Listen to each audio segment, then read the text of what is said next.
안녕하세요. 오늘도 사연살롱을 찾아주셔서 감사합니다. 저는 서울 성북구에 사는 30대 초반의 여성이에요. 저는 올해 초 남친 어머니의 막장짓 때문에 결혼 코앞까지 갔다가 전부 없었던 일로 엎어버린 일이 있었는데요. 요즘도 문득문득 그때 일이 떠오르면 혈압이 오르는 느낌이 들거든요. 그나마 제가 발 뻗고 잘 수 있는 건 마지막에 오빠가 시원하게 한 방 먹였기 때문이에요. 제가 이런 일을 겪었던 걸 몰랐던 친구들이 남친 이야기를 꺼낼 때는 여전히 그 자리를 빨리 피하려고 하지만 한편으로는 얼른 털어버리고 싶은 마음도 큰 게 사실이에요. 그래서 이렇게 용기를 내어 제 사연을 많은 사람들이 들을 수 있게 보내보기로 마음먹었어요. 저희 집이 파혼을 선언한 건 상견례 직전에 남친 어머니가 마련한 자리에서였어요. 오빠가 왜 그런 자리에서 결혼을 뒤엎느냐고 하실 분도 계시겠지만 이미 그 전에 저희 가족들은 모두 마음이 상해 있었어요. 그리고 오빠는 저한테 아빠 노릇을 해준 사람이니 충분히 그럴 자격이 있다고 생각하고요. 저와 남친은 2년 반 정도 사귀었어요. 그러니 결혼을 빨리 결정한 것도 아니고 그렇다고 너무 질질 끌지도 않았던 케이스죠. 남친은 중학교 영어교사이고 저는 외국계 광고회사에 다녔어요. 같은 대학을 나왔다는 공통점이 있어서 동창을 통해 만나 연락을 주고받게 되었고 그러다가 사귀는 사이로 발전했어요. 사귈 때에야 서로에게 두근대는 마음이 크니 단점이 있어도 대수롭게 생각하지 않았던 것 같아요. 남친은 성격이 거격하지 않은 데다가 성실했기에 마음이 더 갔어요. 수진이 너는 사람을 참 편하게 해주는 것 같아. 그런 너랑 평생 살면 얼마나 좋을까? 이런 수줍은 프로포즈가 더 제 마음을 사로잡았죠. 하지만 남친 집에서는 저를 탐탁치 않게 생각하는 것 같았어요. 이제 다 지나고 하는 말이니 닦아놓고 말씀드리자면 남친 엄마가 유별나게 저를 못마땅해 했어요. 제가 대학생 때 아빠가 지병으로 돌아가시고 엄마도 몸이 불편하셔서 거동을 잘 못하시거든요. 그런 면들이 마음에 들지 않을 수 있다는 건 저도 이해해요. 하지만 남친 어머니는 그 이상으로 저를 깎아내렸는데요. 자기 아들이 너무 잘났다고 생각하니 웬만한 젊은 여자들은 며느리감으로 눈에 차지 않는 것 같더라고요. 남친과 제가 동갑인 것도 남친 어머니한테는 점수를 깎인 점이었어요. 저와 남친이 결혼을 약속하고 양쪽 집에 정식으로 알리기 전 제가 남친이 자취하는 원룸에 갑자기 들른 적이 있어요. 생각보다 일찍 퇴근을 해서 남친이 좋아하는 식당 음식을 포장해서 가져가면 놀라고 좋아하겠지 하는 마음이었죠. 그런데 현관문이 살짝 열려 있었고 카랑카랑한 아주머니 목소리가 들려 저는 문 앞에서 티내지 않고 가만히 서 있었어요. 그리고는 안에서 하는 말들을 전부 다 들었죠. 너 걔 수진인가 하는 애 말고 다른 여자 만날 생각은 없는 거야? 엄마는 참 여자친구 두고 다른 여자를 왜 만나? 아니 요새는 다들 이 사람 저 사람 만나다가 그중에 제일 괜찮다 싶은 사람 콕 찍어서 결혼한다는데 너는 참 누굴 닮은 건지 너무 성실하다, 융통성이 없기도 하고. 그런 사람들이 있다 해도 다 그런 거 아니야. 너 수진이 걔랑 결혼까지 하려고 이러는 거야? 결혼은 마음 내킨다고 그냥 막 하는 거 아니야. 혹여라도 그런 마음 있으면 그 집에 대해 신상조사 샅샅이 다 하고 하는 게 좋을 거다. 여자 남자 관계는 복잡하지 않은가 그런 것도 보고. 엄마, 수진이 그런 애 아니야. 그리고 나 학교 선생이야. 애들 가르치는 사람이 무슨 신상조사야. 걔네 집 평범해. 걱정하지 마. 어머, 얘 말하는 것 좀 봐.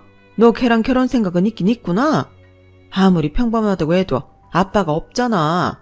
그런데다가 엄마도 몸이 불편하다며. 그리고 걔가 무슨 광고회사인지 뭔지 다닌다고 해도 우리는 그런 회사 들어본 적도 없고. 너는 얼마든지 더 좋은 집안에 좋은 직업 여자 선택할 수 있는 선생이라는 위치잖아. 그러니까 결혼 결정하기 전에 잘 생각해. 그냥 생각만 하지 말고 아주 진지하게 심사숙고하란 말이야. 요새 교사들 전처럼 인기 많지 않아. 그리고 내 결혼이잖아. 내가 알아서 할 테니까 너무 걱정하지 마. 어머? 아무리 그래도 너보다 오래 산 내가 인생에 대해 더 잘 알지. 네가 뭘 안다고 그래. 아무튼 엄마 말 들어. 그러는데 남친은 현관문을 닫으려고 현관으로 내려왔고, 그러면서 제가 밖에 서 있는 걸 슬쩍 봤어요. 저는 바로 뒤돌아서 엘리베이터를 타고 급하게 그 빌라를 빠져나왔고요. 아무렇지 않게 남친 얼굴 볼 자신이 없었죠. 집에 오니 남친한테 문자가 여러 통 와 있더라고요. 저는 남친과 통화를 했어요. 현우씨, 내가 어머니 마음에 많이 안 드는 것 같은데 이 결혼 괜찮겠어? 내가 드리려고 들은 건 아니야. 나는 현우씨 깜짝 선물하려고 말 안 하고 간 건데 그렇게 복도까지 말하는 게 다 들릴 줄 나도 몰랐네. 수진아, 네가 좀 이해해주면 안 될까? 엄마가 나한테 기대가 커서 그러신 것 같은데 너를 알고 나면 달라지실 거야. 아직 아무것도 모르고 그러신 거니까 너무 마음에 두지 마. 우리 당연히 결혼해야지. 엄마가 그러신다고 결혼 안 하고 그러는 것도 좀 아니지. 혹시 화난 건 아니지? 당황스럽지. 기분 좋지 않은 건 사실이고 모르시면 더 쉽게 말씀하시면 안 되는 거 아닌가? 나이 드신 분들이 크게 마음에 두지 않고 하신 말씀이야. 털어버리고 우리 인사 잘 드릴 생각만 하자. 그때 되면 마음 바뀌실 거니까. 남친이 그렇게 말한다고 바로 기분이 좋아진 건 아니었지만 그래도 자신 있게 모든 게 잘 될 거라고 말해주니 좀 안심하긴 했어요. 그리고 저 자신도 남친 어머니가 좋아하실 수 있게 어떻게 하면 될지 생각을 좀 해보았고요. 그래도 나름 광고회사의 기획팀에서 일하는데 시부모님이 좋아하실 만한 선물이나 차림새 같은 건 잘할 수 있을 거라는 막연한 자신감도 있었어요. 제가 하는 일이 늘 그런 데이터를 수집해서 기획하는 일이었으니까요. 그리고 저희 집이 아빠가 일찍 돌아가셨다고 해서 남들보다 뒤처지는 건 결코 아니었어요. 오히려 좀 잘 사는 축에 속했거든요. 아빠가 사업하고 남겨놓은 재산으로 엄마가 아프시기 전에 부동산을 사서 많은 이익을 보았고 건물도 몇 개 소유하게 되었어요. 오빠는 아빠가 하시던 식품 사업을 물려받아서 프랜차이즈로 발전시켜 점점 매장이 늘고 있었고요. 저희 집에 대해 남친도 정확히 알지는 못했으니 남친 어머니는 더더욱 잘 몰랐을 거예요. 남친한테는 제 신상조사를 해봐라 마라 했지만 정작 자기가 돈 들여서 그런 거 할 생각은 없었나 봐요. 만약 그랬다면 저나 오빠한테 그런 신뢰는 하지 않았을 테니까요. 안 그래도 차츰 남친한테 저희 집이 뭐 하는지 알려야겠다고 생각은 하고 있었어요. 결혼 이야기까지 나왔으니 이제 말할 때가 됐다 싶더라고요. 제가 오빠가 뭘 하는지 엄마는 재산이 얼마인지 말하지 않은 건 그런 외적인 면보다 저라는 사람을 봐주기를 바라서였거든요. 저 역시 남친 집안이 그다지 넉넉하지 않다는 걸 알면서도 남친이라는 사람 하나만 보고 만났으니까요. 남친과 저는 그런 면이 서로 통했다고 믿었어요. 하지만 남친 어머니는 생각이 전혀 달랐고 지나고 보니 남친도 어느 정도 자기 엄마와 비슷한 생각을 하고 있는 면이 있었더라고요. 남친은 결혼 승낙을 받은 후에 저한테 이렇게 당부했어요. 엄마가 나에 대한 자부심이 정말 크셔.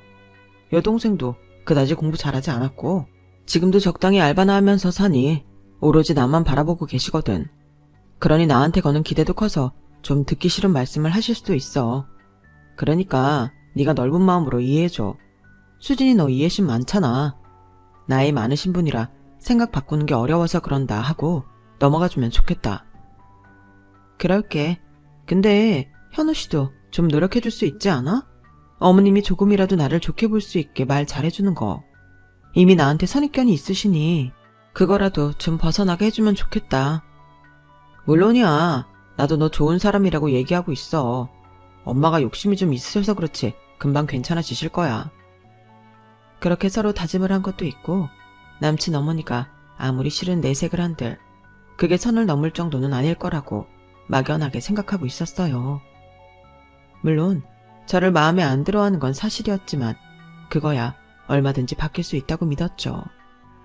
저희 집에서는 오빠도 엄마도 남친 자체는 마음에 들어했지만 집안에 제대로 돈 버는 사람이 남친밖에 없다는 것 때문에 조금 꺼리는 분위기였어요.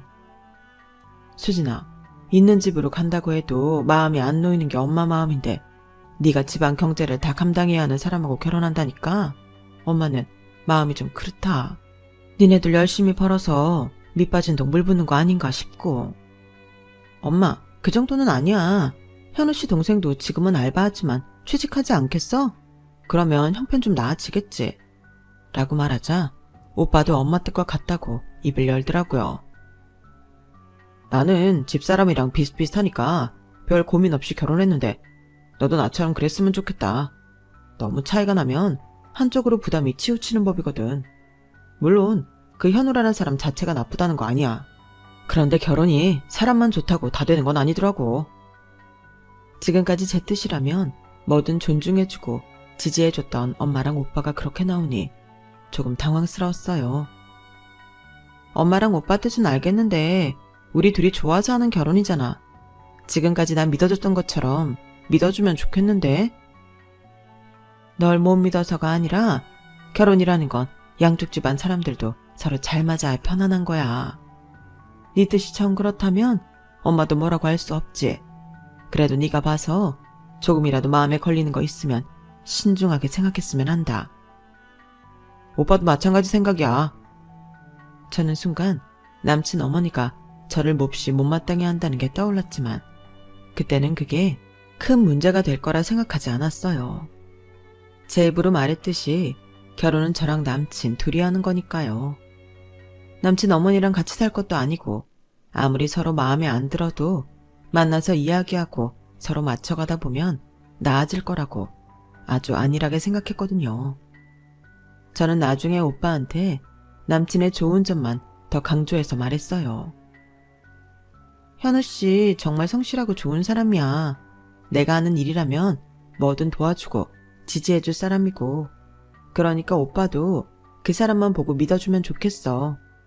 그 사람만 봐달라는 건 네가 생각해도 그 집 어머니나 다른 가족들은 좀 걸리는 게 있는가 보네. 사업을 하며 예리한 감각을 키운 오빠라 그런지 대번에 남친 집안의 문제를 짚어냈지만 그런 거 아니라며 잘 좀 봐달라고 부탁했어요. 제 말에 오빠는 남친과 한 번 더 보겠다며 따로 약속을 잡았고요. 그렇게 남친과 저와 함께 저녁을 함께한 오빠는 차분하게 남친 집에 대해서 물어봤어요. 아버지는 시골 농사하는데 많이 내려가 계세요. 큰아버지 농사일 많이 도와주시거든요. 집은 지금 부모님 살고 계신 전세가 전부고요. 아버지가 돈을 많이 모아놓지는 못하셔서 빠듯하긴 해요.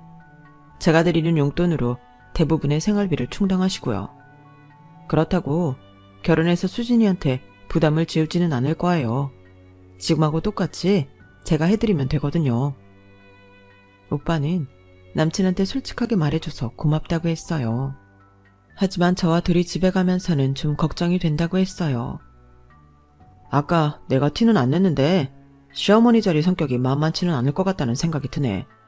우리 엄마야 당신이 몸도 불편하시니 며느리 힘들게 할까봐 더 미안해 하셨지만 현우 씨 어머니는 좀 다를 것 같아. 오빠는 말 몇 마디 들어보지 않고도 남친 어머니 성격을 어느 정도 파악하고 있었고 저는 오빠의 통찰력에 놀라기는 했지만 그렇다고 하지는 않았어요. 그때까지만 해도 남친과 결혼하고 싶은 마음이 컸거든요. 뭐 쉽지는 않겠지. 10월드라는 말이 괜히 있겠어. 그래도 나 잘해낼 자신이 있어. 같이 살게 되면 공동체가 되는 건데 남편의 어려운 거 나도 도와야지. 하지만 그 말이 얼마나 모든 일을 쉽게 생각하고 한 말인지 저는 곧 뼈저리게 깨닫게 되었죠. 남친 어머니가 저희 엄마와 오빠를 무시하는 걸 보고는 단번에 정이 확 떨어졌으니까요.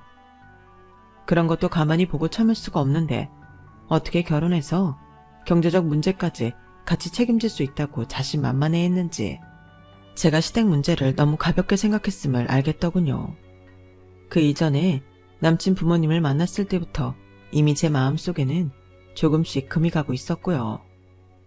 남친 아버지는 말수도 적고 튀는 분이 아니어서 제 인사만 받고 조용히 식사하신 후 방으로 들어가셨어요.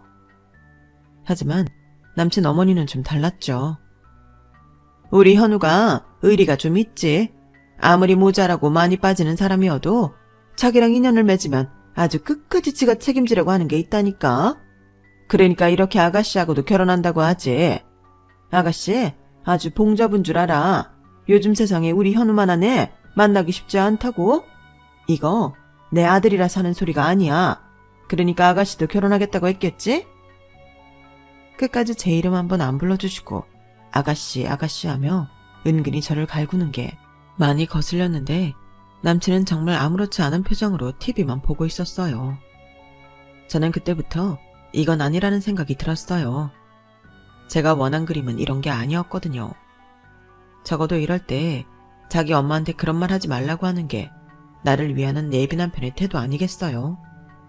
그런데 남친은 아주 당연한 소리를 듣는 것처럼 태연했어요. 남친 어머니는 더 제 속을 긁는 말을 했어요. 나 아가씨 좋아서 며느리 맞이하겠다는 거 아니야? 현우가 아가씨랑 결혼해야 신상 편하다고 하니 어쩔 수 없이 허락하는 거지. 뭐 우리는 듣도 보도 못한 회사 다니는 것 같은데 현우 말로는 그래도 그쪽에서는 괜찮은 회사라고 하고. 근데 말이야, 어머니는 거동이 불편하시고 오빠는 식당 같은 거 한다며? 혹시 우리 현우 버는 돈 친정으로 빠져나가거나 하진 않겠지? 너 그거는 제대로 약속해야 한다. 니네 친정에 돈 보내고 싶으면 네가 버는 돈으로 해야 돼. 그리고 아가씨 어머니 아무리 아파도 우리 아들 사위대접은 제대로 해야 된다고 단단히 말씀드려. 아니 어차피 만날 테니 내가 직접 하마. 하나 더 있다. 아가씨 어머니 아픈 걸로 우리 아들 신경 쓰게 하면 안 돼. 알았어? 이거 꼭 약속해. 어머니 그럴 일 전혀 없어요. 저희 엄마가 아프다는 이유로 사위 신세지실 뿐 아니고 딸 하나이니 하나뿐인 사위가 되는 거라 잘 해주실 거예요. 그리고 오빠도 엄마도 저희 돈 쓸 일 전혀 없으니 걱정 마세요. 네가 아무리 그렇게 말을 해도 내 마음이 놓이질 않네? 기분 나쁘게는 생각하지 마. 아들 가진 엄마는 그런 법이야. 아가씨 엄마도 오빠 장가 보낼 때 그랬을걸? 더 있는 집 자식 며느리로 맡고 싶다고 말이야. 그러니까 혼수도 니네 형편에 맞게 하고 집도 그래. 그게 공평하지 않겠어? 우리 돈 더 보탠다고 돌아오는 게 있을 것도 아니잖아. 이런 건 솔직히 말하는 게 깔끔한 것 같아 하는 소리야. 저는 저도 모르게 남친을 바라봤지만 남친은 대체 무슨 생각인 건지 지네 엄마하고 똑같은 표정을 하고 있었어요. 그날 이후 남친에 대한 저의 마음이 흔들리기 시작했어요. 하지만 결혼을 뒤엎을 만큼의 일은 아닌 것 같았고 아직 남친에 대한 좋은 감정이 많았기에 이 일을 엄마나 오빠한테 말하지 않고 넘어갔어요. 제가 사실 그대로 말했다면 엄마도 오빠도 이 결혼 못한다고 적극적으로 말리셨을 거예요. 그리고 며칠 후 남친이 전화를 해서 이러더라고요. 있잖아, 엄마가 정식 상견례 전에 너랑 너네 가족한테 예물이랑 선물 보낼 거 고르고 싶으시대. 그런데 그때 너 말고 가족 중 다른 분도 같이 만났으면 하시네. 어머니는 안 되실 거고 형님은 시간 괜찮으시지? 남친은 이제 저희 오빠를 형님이라고 호칭했어요. 그런데 저희 의견은 묻지도 않고 일방적으로 자기 엄마 뜻대로 맞추라는 듯한 말투가 좀 거슬리더라고요. 원래 그런 건 알아서 준비해서 우리 쪽에 보내주는 거 아닌가? 나는 그렇게 알고 있는데 근데 왜 굳이 보자고 하시는 거야? 엄마도 다 생각이 있으시니 그러시겠지. 취향에 맞는 걸로 보내시라고 하신다는 생각은 못해? 어째 말에 가시가 있다. 가시가 없는 게 더 이상하지 않아? 내가 못마땅하다는 말을 대놓고 하신 분인데 저렇게 예물 보내는 걸 직접 만나서 하시겠다고 하잖아. 제 말에 남친은 잠시 말이 없었어요. 수진아, 우리 지금까지 잘해왔잖아. 조금만 더 하면 우리 결혼하는데. 예민해진 건 알지만 서로 좀 더 맞춰가자. 엄마가 설마 여기까지 와서 안 좋은 말 하려고 만나자고 하시겠어? 걱정하지 마.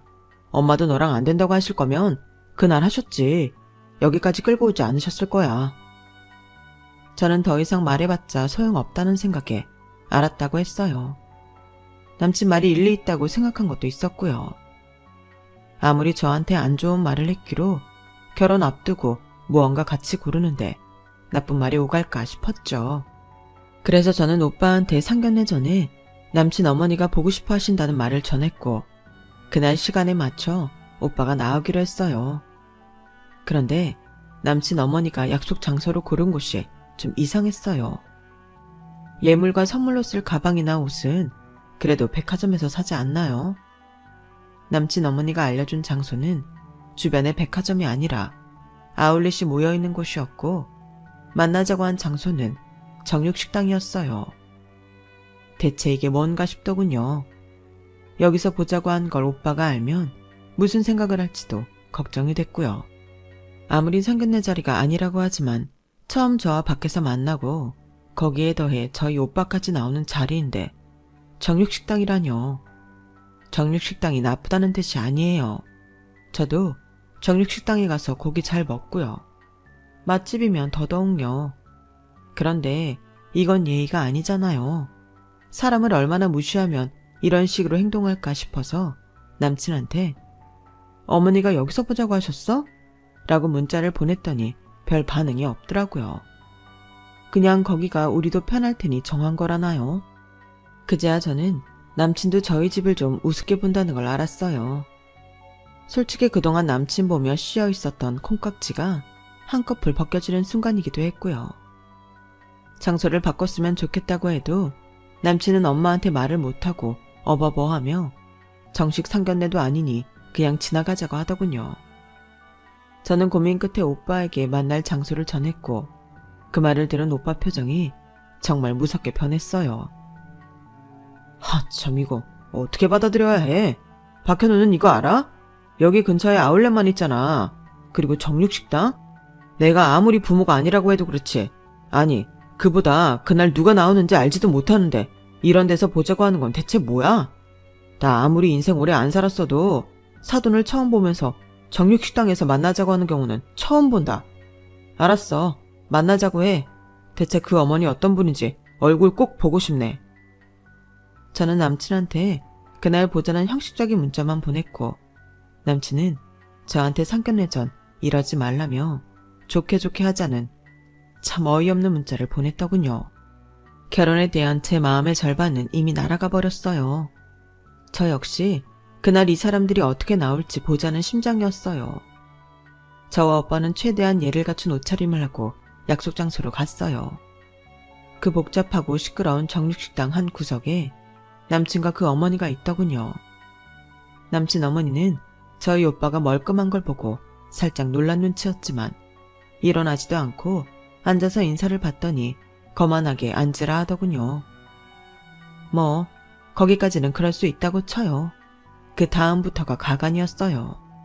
우리 현우 형님 되실 분이 아주 반듯해 보이니 그건 참 마음이 놓이네요. 내가 많이 고심했는데 우리가 그쪽 수준을 맞춰주는 게 그쪽이나 아가씨도 마음이 편할 것 같아서 이쪽으로 잡았어요. 밥 먹는데도 이런 데가 훨씬 낫죠? 평소 안 가던 고급 한정식 이런 데 가면 밥도 안 넘어가고 말도 잘 안 나올 거 아니에요. 그리고 여러 가지 준비할 때 부담 갖지 말라는 뜻에서 아울렛에서 하나씩 골라보자는 취지로 제가 정했어요. 저 이래봬도 맞춰주려고 노력 많이 했어요. 사돈, 총각은 아니죠? 네, 결혼했습니다. 그런데 저희 수준을 잘못하신 것 같은데요. 왜? 나는 정말 맞춘다고 맞춘 거야. 그리고 오늘 여기는 내가 낼 테니까 부담 갖지 말고 양껏 먹고요. 남친 어머니가 은근슬쩍 말도 놓으며 뻔뻔하게 웃는데 오빠가 참는 게 보이더군요. 저와 오빠는 아무 말 없이 점심으로 된장찌개를 시켜서 먹었어요. 남친 어머니는 고기라도 시켜라. 더 비싼 거 먹어도 된다. 호들갑을 떨었지만 저희가 다 사양했죠. 남친은 정말 눈치 없이 거기서 지 먹을 고기를 굽고 앉았더군요. 남친 어머니는 거기에 대고 정말 분위기 파악 못하는 말을 더 했어요. 사실 우리 현우 같은 신랑감 드물지. 요즘 교사 인권 어쩌고 해도 교사만큼 안정적이고 돈 잘 나오는 직업 있나? 게다가 선생이라고 해봐. 어딜 가나 대접받지. 아가씨 이제 선생 사모님 되는 거야. 그러니까 우리 현우한테 정말 잘해야 돼. 내가 정말 내 아들 아까운데 허락한 결혼이야. 거기까지 들은 오빠가 더는 못 참겠다는 듯 자리에서 일어났어요. 잘 먹었습니다. 그 아까운 아들은 그럼 수준에 맞게 아깝지 않은 여자 찾아보시죠. 수진이 일어나. 오빠의 말은 얼음장처럼 차가웠고 저도 딱딱하게 굳어 일어났어요. 그러자 남친이 놀라서 자리에서 일어나더군요. 왜 그러세요, 형님? 지금 하신 말씀 저희 결혼 못하겠다는 뜻인지. 내가 왜 자네 형님이야? 우리 수진이랑 아무 사이도 아닌데. 현우 씨 어머니 뜻 잘 알겠으니 저희도 이 결혼 안 하는 걸로 하죠. 그러니 저희가 먹은 건 저희가 계산하고 가겠습니다. 하며 오빠가 블랙카드를 딱 꺼냈더니 남친 어머니 표정이 순식간에 확 변하더라고요. 오빠가 계산을 하는데 남친과 남친 어머니는 그 카드 얘기를 하는 게 다 들리더라고요. 저거 부자들 쓴다는 무제한 카드 아니냐? 뭐 이런 말이요. 그런데 오빠가 계산을 하고 나가려는데 다른 자리에 앉아 식사를 하던 한 건장한 남자가 일어나서 오더니 깍듯하게 인사를 하는 거였어요. 대표님, 여기까지 어쩐 일로 오셨어요? 그것도 이런 시간에요. 아, 잠깐 동생하고 볼 일이 있어서. 요즘 장사는 잘 돼요? 이쪽 상권 요즘 그래도 좀 나아졌죠? 네, 그동안 이쪽이 죽었다 뭐다 말이 많았는데 그래도 젊은 사람들 좋아하는 프랜차이즈 많이 들어오고 하면서 나아진 분위기예요. 저희도 그때 들어오길 잘했죠. 저희 가게 한번 보고 가실래요? 지금 손님 많아요. 괜찮아요. 그건 다음에 볼게요. 근데 퓨전 레스토랑 사장님이 정작 점심은 여기서 냉면 드시네요. 아우, 저도 이런 거 먹는 날도 있어야죠. 그렇게 화기애애하게 이야기하는 소리를 들은 남친 어머니가 황급하게 다가와 저를 붙잡고 물어봤어요. 얘, 이게 무슨 소리니? 대표? 니네 오빠가 무슨 대표야? 그 말에 건장한 남자가 돌아보며 이렇게 말했어요. 땡땡땡 뷔페랑 퓨전 중식 땡땡 본사 대표님이세요. 그렇게 물어보시는 아주머니는 대표님 동생분하고 어떻게 되시는지. 그 말에 남친도 남친 어머니도 얼굴이 하얘지더군요. 아무튼 대표님, 저는 땡땡 하기를 너무 잘한 거 있죠. 그때 다른 점주 들이실 수 있는데 저랑 계약해준 것도 감사하게 생각하고 있어요. 그거야 제가 하나요. 전략팀에서 알아서 하는 거지. 그래도 대표님, 저희 서류 하나하나 꼼꼼하게 살피시고 예비 점주들 이야기 하나하나 귀 기울여 들어주셨잖아요. 아무튼 제가 좀 모자라 보였을 텐데도 제 열의를 봐주신 것 같아 저는 개인적으로 참 감사하게 생각하고 있어요. 조만간 인사드리러 갈게요. 바쁘신데 시간 뺏어서 죄송합니다. 그렇게 남자가 다시 자기 자리로 갔고 저와 오빠는 서둘러 식당을 나왔어요. 남친과 남친 어머니가 뒤따라 나왔고요. 그리고 오빠의 고급 외제차가 주차장에서 나오는 걸 본 순간 남친 어머니는 얼른 오빠 앞을 가로막았어요. 저기, 내가 오늘은 실수를 한 것 같은데 다른 날 다시 약속해서 만나자고요. 응? 그러면 좋겠지, 사돈? 제가 왜 아주머니랑 사돈입니까? 수진아, 너 누구랑 결혼하니? 아니 오빠, 나 결혼 같은 거 안 해. 적어도 지금은 할 사람 없어. 제 말에 남친은 눈이 휘둥그레져서 뭐라 말을 해야 좋을지 모르더라고요. 저는 그런 남친과 남친 어머니한테 말했어요. 마지막이니 한 말씀 드릴게요. 저희 수준을 뭘로 보셨는지 몰라도 지금까지 말씀 안 드린 게 있는데요. 사실 이 결혼 저희 집에서도 내켜하지 않았어요. 집안 수준이 너무 안 맞는다고요. 오빠는 프랜차이즈 대표이고 엄마는 부동산 부자인데 남자 집이 너무 기울면 제가 힘들다고 하셨거든요.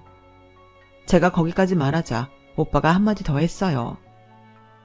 그런데 역시나 안 되겠네요. 오늘 하시는 거 보니 돈 없으면 사람 막대하고 돈 있는 거 알면 저희 집에 빨대 꽂으시겠어요. 그러니 저희 인연은 여기까지인 걸로 하죠. 수진아, 얼른 타. 오빠 가야 돼. 알았어. 이 말만 하고 결혼 깨는 건 내 입으로 해야 하잖아. 현우씨, 그리고 아주머니, 저 이 결혼 제가 안 합니다. 그러니 이런 거 사려고 돌아다니실 필요 없고요. 그냥 집으로 안녕히 가세요. 현우씨도 나한테 연락하지 말고. 그렇게 인사를 하고 오빠 차에 올라타 집으로 돌아오자 남친한테서 문자와 전화가 계속 오더라고요. 처음에 받지 않던 저는 늦은 시간에 한번 전화를 받았어요. 이건 너 잘못도 있는데 이렇게 일방적으로 결혼을 깨면 어떡해? 네가 니네 집이 어떤지 얘기해줬으면 이런 일 없잖아. 그렇게 생각하는 것 자체가 문제 아니야? 내가 현우씨 자체만 보고 마음을 정했듯이 우리 집도 그러기로 했어. 그런데 현우씨 어머니는 끝까지 안 그러셨잖아. 게다가 거기에 현우씨도 동조한 거 사실이잖아. 우리 집 형편이 별로면 그런 대접 당연하다는 듯이 말이야. 나는 그렇게 돈 보고 사람 대우는 사람들하고 상대하기 싫어. 그러니까 현우씨도 여기서 정리해. 그게 좋겠어. 내가 사람을 아주 단단히 잘못 봤어. 제 말에 남친은 더 이상 아무 말도 못했어요. 다음날 남친 어머니는 제 회사를 어떻게 알았는지 회사까지 저를 찾아왔더라고요. 저는 오늘 만나야 다시는 안 찾아올 것 같아 일단 만나봤죠. 저기, 이 결혼 그냥 하면 안 될까? 지금까지 내가 한 건 잊어버리고 처음부터 다시 시작하는 마음으로 진행하자. 그렇게는 안 되겠는데요. 안 그래도 엄마랑 오빠가 제가 없는 집에 시집간다고 걱정하셨어요.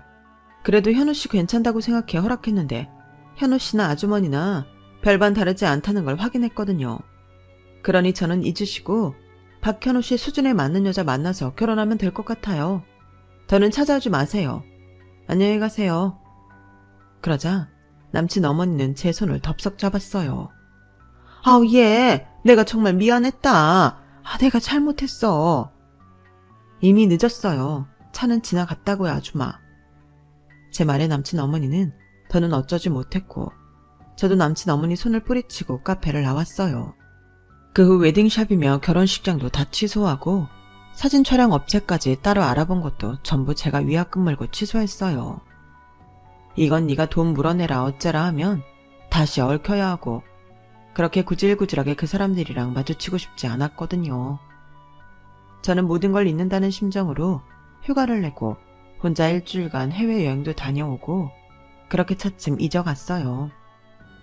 물론 남친은 그 후에도 질척대며 저한테 연락을 하며 다시 만나자고 매달렸지만 제가 연락처를 차단해버려서 그 후로는 서로에 대해 모르고 살고 있네요. 앞으로는 그런 사람 걸러내야 된다는 강박증까지 생겨 남자를 제대로 만날 수 있으려나 싶기도 하지만 뭐 세상에 나쁜 사람만 있겠어요. 정말 좋은 사람 만나려고 이런 시간을 겪는 거겠죠. 제 이야기 들어주신 분들 감사드리고요. 좋은 사람들과 더 풍성한 하루하루 보내시길 바랍니다. 여러분, 사연 댓글에 응원과 현명한 조언 부탁드려요. 좋아요와 구독은 저에게 큰 힘이 됩니다. 오늘도 좋은 일 가득하세요.